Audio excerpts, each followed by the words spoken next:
A number of you will be joining as officers of the Indian Army, a great professional army.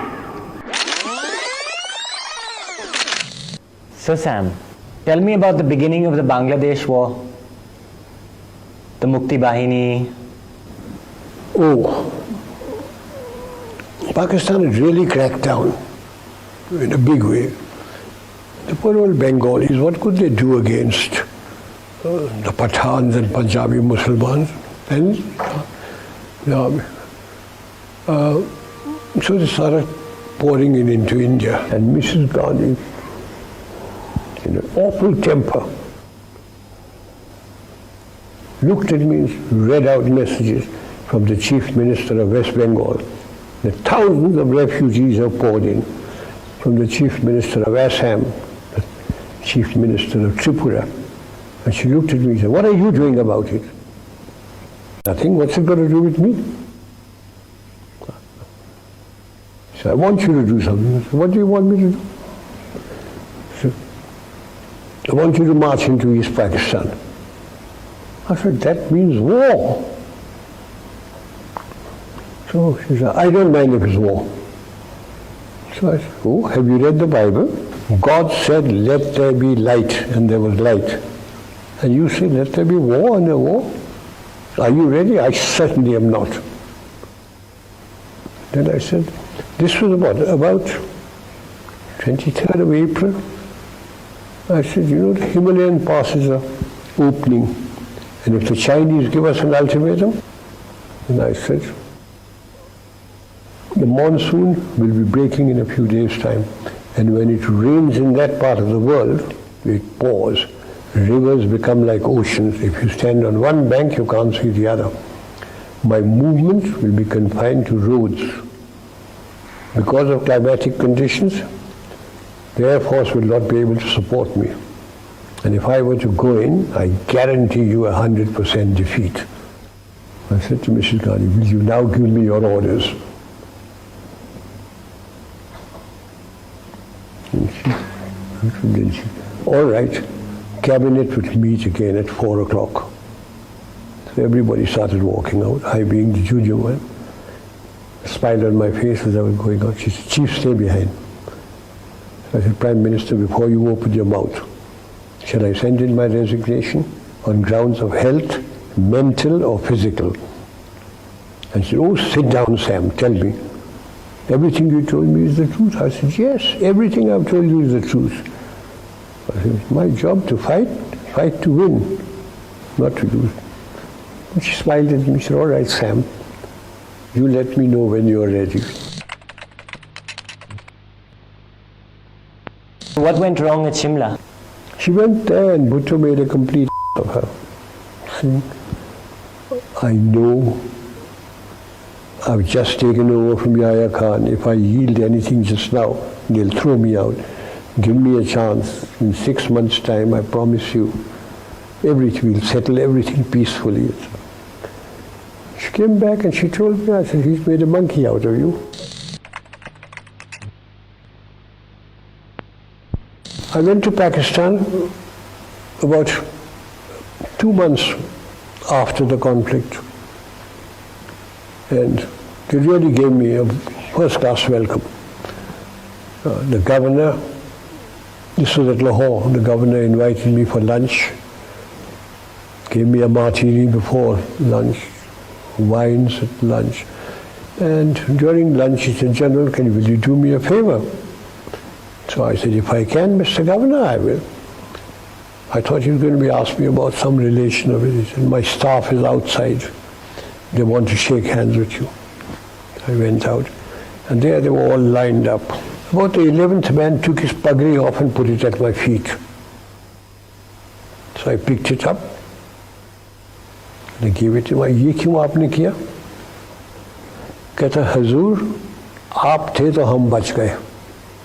मेरे 5 लड़के आपके कैदी हैं. उनकी चिट्ठी आती है कि आपने सबको कुरान शरीफ दी. वो लोग बैरक में सोते हैं, आपके जवान बाहर सोते हैं. वो लोग चारपाई पे सोते हैं, आपके जवान ज़मीन पे सोते हैं. आप जब जाते हैं हाथ मिलाते हैं सबके साथ, लंगर में जाके खाना टेस्ट करते हैं. And he turned around, the governor was with me. अब हम कभी नहीं मानेंगे साहब कि हिंदू खराब है. And I got into trouble in my own country. The bureaucrats and the ministers complained about me कि चीफ साहब तो उनको ऐसा रखते हैं कि जैसे उनके जवाई हैं, as if they were my sons-in-law. They complained against me, cabinet meeting, at the meeting. Mr. Gandhi looked at me, I said, Prime Minister, they were soldiers. They fought. They fought extremely well. They lost. And I'm looking after the soldiers. No, I've forgotten all about the war and everything. Sam, what was your greatest achievement in the army? Do you know, from the rank of second lieutenant to field marshal, I have never punished a man. My adjutant general, when I was the chief, and my judge advocate general used to get wild. Court-martial proceedings would come to me. If they said not guilty, I'd sign. If they said guilty and punished, I'd take the file home, I'll look at it, I'll say, no, I think witness number 3 has lied with the so-and-so thing. And they say, how can we maintain discipline with you as the army chief? You're not punished. How can you damn chaps sit in Delhi with your wives and your children in lovely homes, and you forget what those chaps are going through?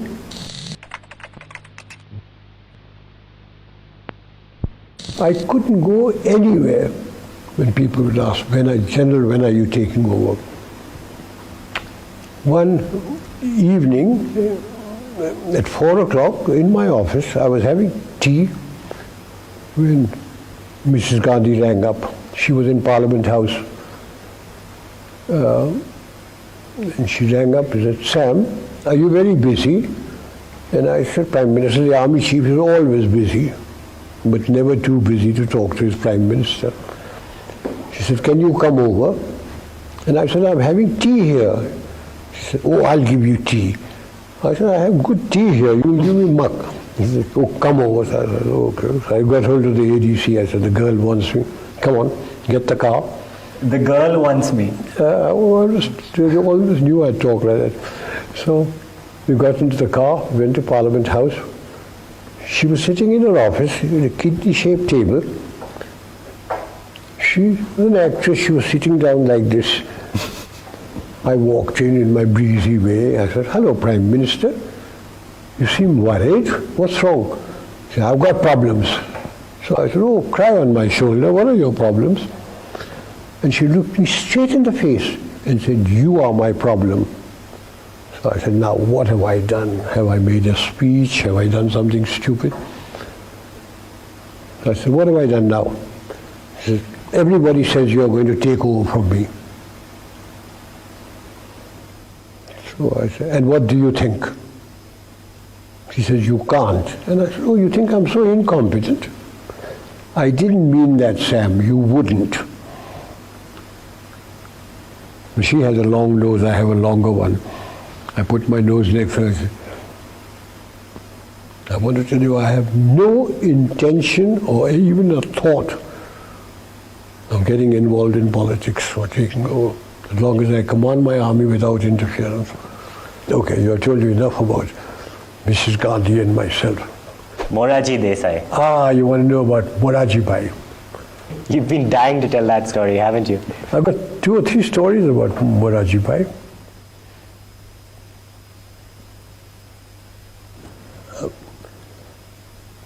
When I became army chief, Morarji Bhai was the finance minister in Mrs. Indira Gandhi's cabinet. Then he became prime minister. Mrs. Gandhi lost the election, he became prime minister. One day he said, I believe you drink. So I said, yes, I have. You mustn't drink. Very bad for you. So I said, Prime Minister, I come to my Prime Minister, he said, you mustn't drink. I go to a party and I talk to a pretty girl, my wife says, you mustn't talk to her. I'm a field marshal, is life worth living? He says, your wife is quite right. Drinks and pretty girls will ruin you. I said, they haven't ruined me so far.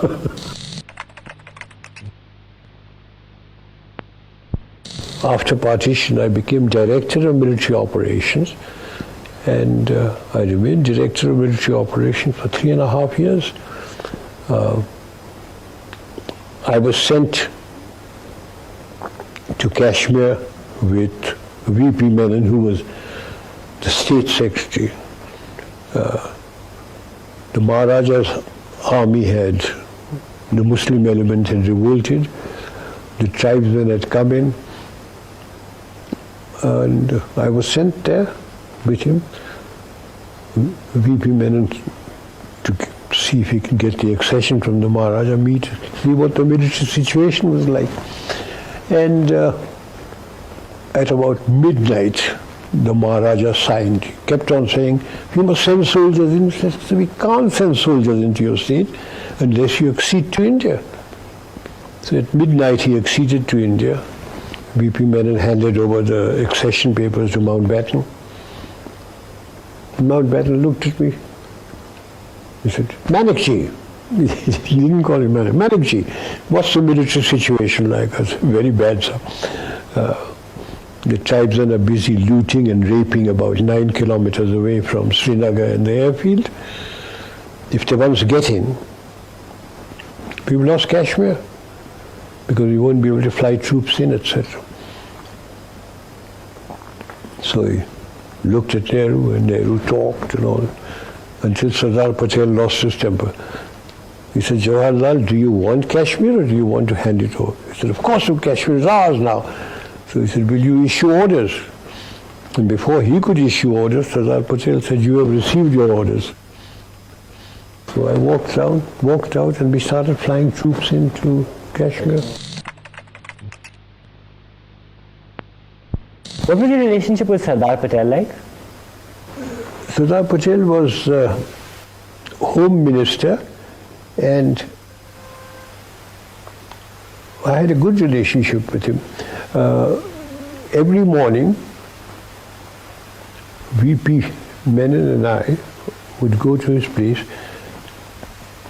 and he would be sitting down there.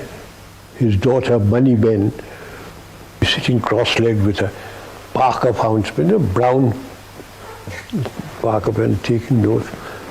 And he would say, "VP, I want Baroda. Take him with you." I would go as the bogeyman in uniform. When the killings were taking place in Calcutta, by British Commander-in-Chief, he came along and said, "Hey you, the Sardar wants you in Calcutta." So I said, "Why me, sir?" He said, "He phoned, he wants you there. An aircraft has been laid on for you." So I went there.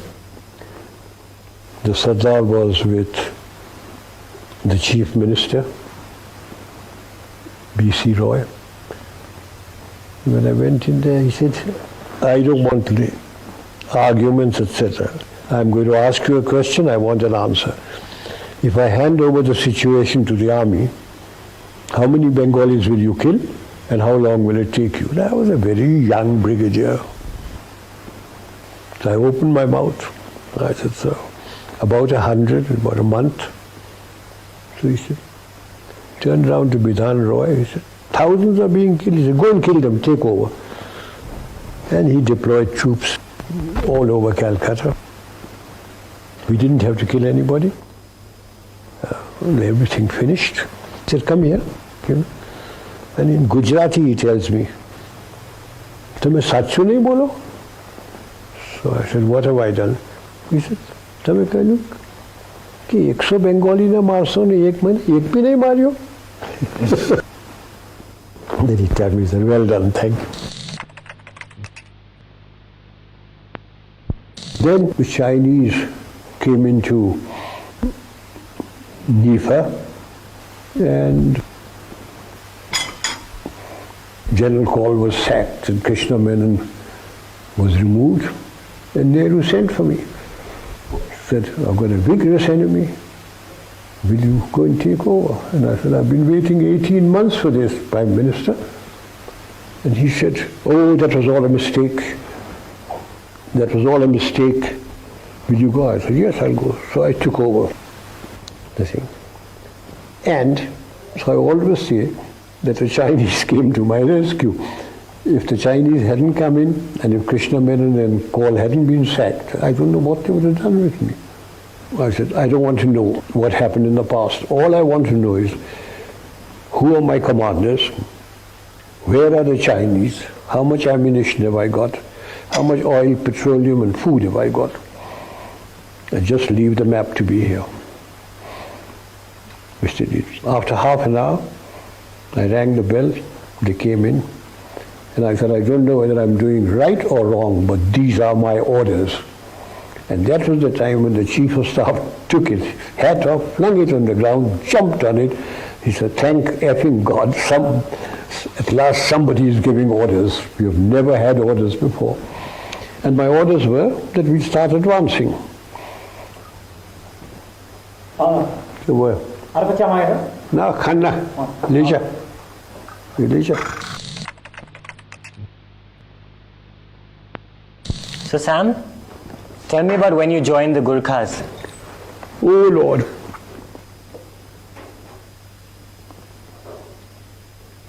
In the Indian Army, there were 10 regiments of Gurkhas. So when India got independence, like the Pakistan, people went to Pakistan, certain regiments went to Her Majesty's Gurkhas and certain regiments remained in India. But there was a treaty between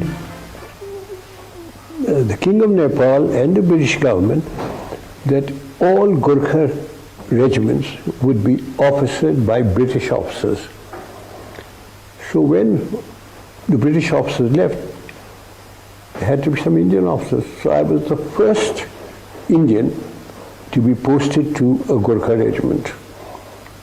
I, having been with the Frontier Force Regiment, now became a Gurkha. What year was this? 1947. 1947. And I met a Gurkha sentry. I looked at him and I said, asked him, "Tera naam kya hai?" And he said, "Har ka Bahadur Guru." Then I looked at him, "Mera naam kya hai?" And he thought and he said, "Sam Bahadur." I became Sam Bahadur.